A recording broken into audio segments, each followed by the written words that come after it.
este. Ilyen fenékformát utoljára Brazíliában láttam.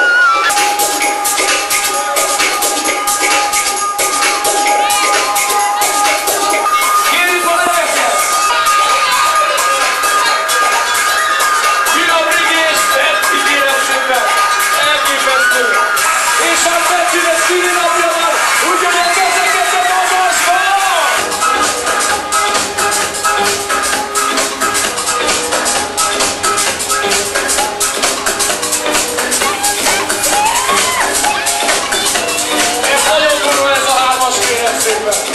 Kezdem úgy érezni, hogy Brazília valójában Latin Amerika része. A legkeményebb csajokkal.